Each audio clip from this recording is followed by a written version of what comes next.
Test 1, 2, 3. 5, 4, 3, 2, 1. Beep.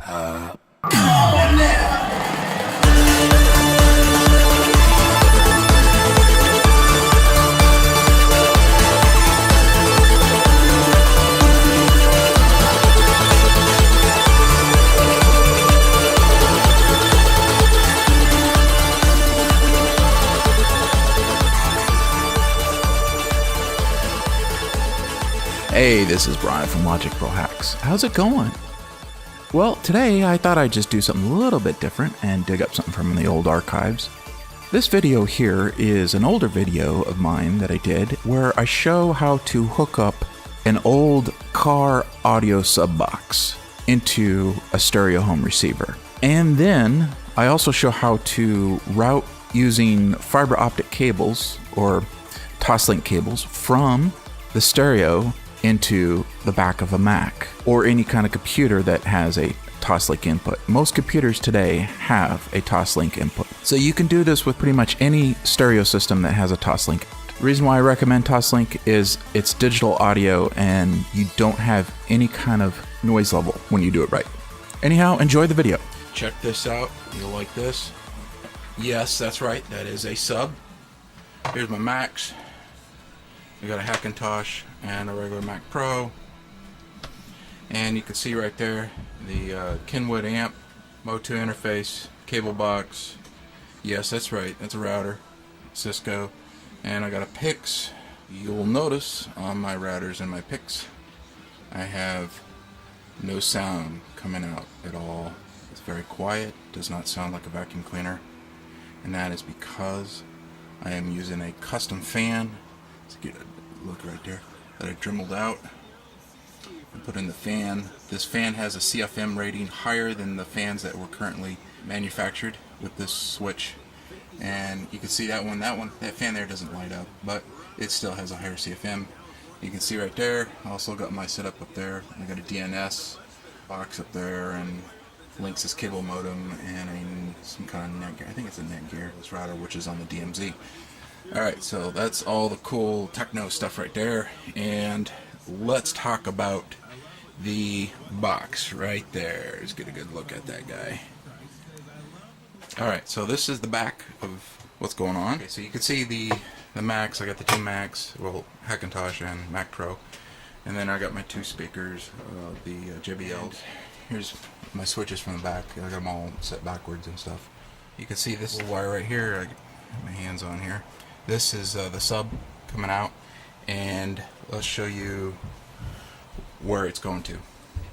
Alright, so you can see that the sub is going into this wire. You can see I have a little tape between the RCA connector because I don't want any metal or anything like that touching the metal on metal, like electrostatic shocks or anything like that.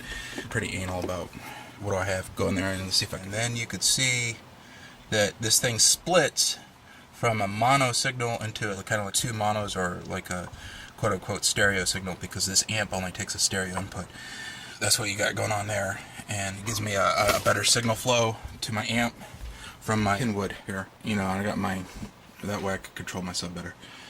This amp, as far as signal flow, you could see that the only thing that's going in as far as audio is I got a fiber or Toslink, and you can see how it's only signal you got going in there.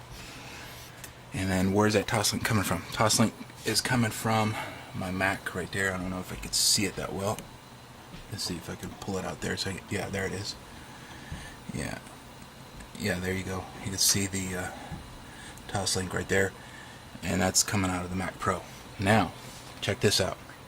I got another Toslink or optical cable here coming out of my Hackintosh, and that is going into the input of the Mac Pro, and so that way I have audio from both machines going into this guy. Now let's go ahead and pan down here and I'll show you what I'm using to route. So on the Hackintosh, you can see I just digital out for the signal out, and then on the Mac Pro, you can see I'm using this program called Line N, and freeware. You just, and then what I'm doing is the input from, you can see a built-in digital input, digital in, and then let's uncheck that, and you could check what you want over here. You know, sometimes I'll use my Motu interface or whatever like that, and then you hit pass through, and you go ahead and play your audio. So let's go ahead and show you a little test here. Do some audio.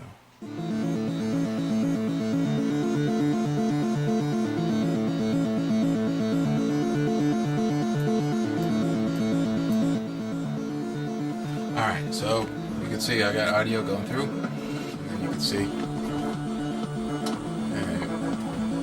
coming out of the SoundCloud, and it's coming right into here through the line in, and digital out, digital in. So in this video, I forgot to show you how to hook up the power or get power to the big sub box. Now what I'm going to do is I'm going to interject another video where I explain how to do this. Same concept. You use a 12 volt power supply and you splice it into the audio amplifier. And go ahead and just follow that. And it's very simple. It's basically you just splice in the negative lead to the negative side and the positive lead to the positive side. And I show you how to do this in this little video. I do. And once you get that, you just plug in the regular 12 volt DC power supply and you got power to the amplifier. I'll go ahead and I'll throw in some links from Amazon that sells these type of power supplies if you just want to go ahead and just buy one and not have to worry about splicing a cable in. There's going to be like 2 different videos, but I just want to make sure that I got all my bases covered here. And you can see the amp goes in here and it has like this shell, kind of protects it, plastic shell. Then it has this guy right here that sticks out.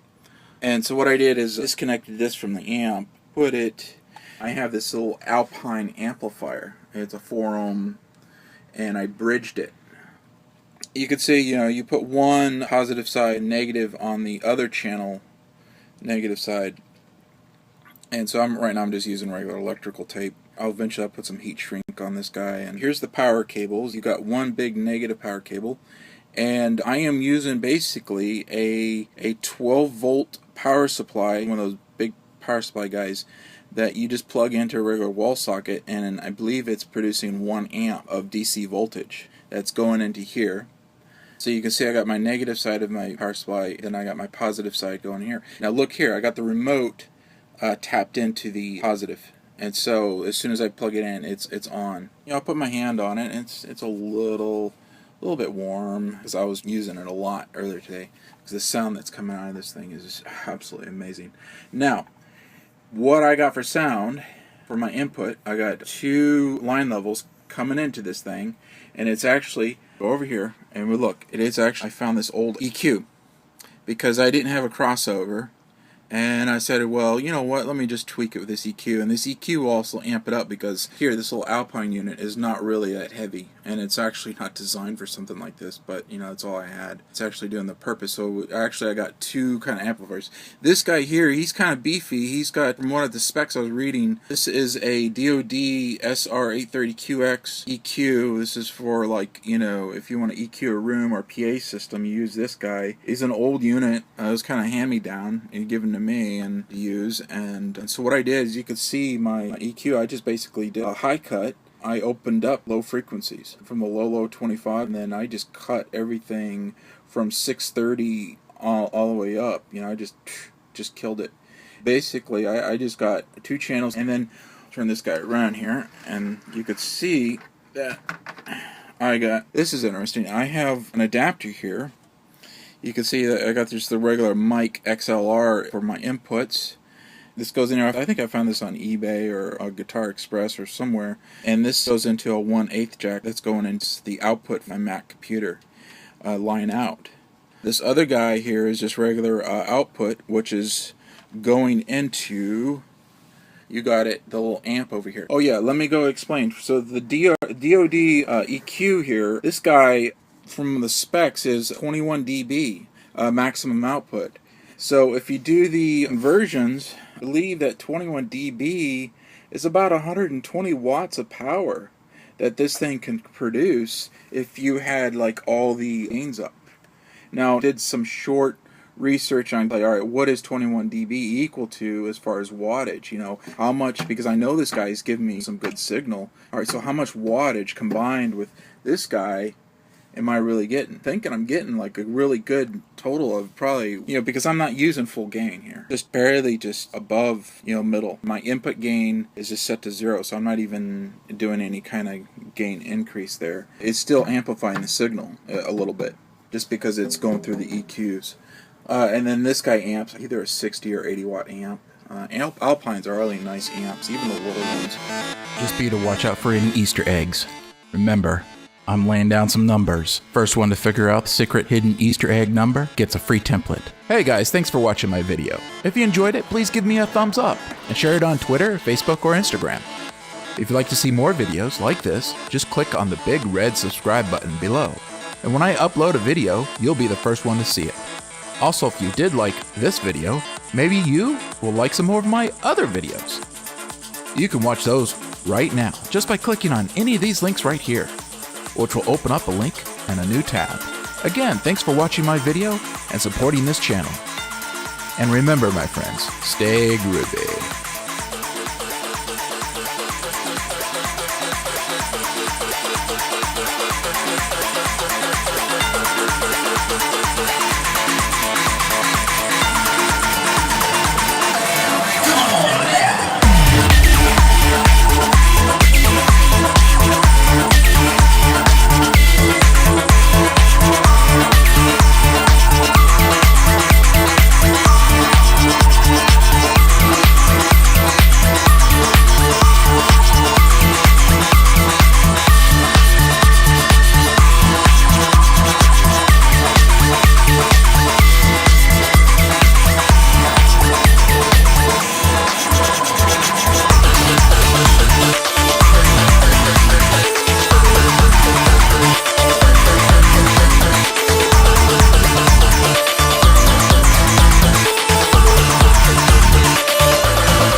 So the other day, I was watching this thing. Now, this guy talked about how the earth was flat. I was on YouTube, and it was quite interesting. His whole idea of how earth is beep. I like to eat lots of pie. My favorite dessert is pie, especially the point of a pie. 7 digits after pie. That's my favorite pie. 5, 4, 3, 2, 1. Beep. 5, 4, 3, 2, 1. Beep. 5, 4, 3, 2, 1. Son of a beep.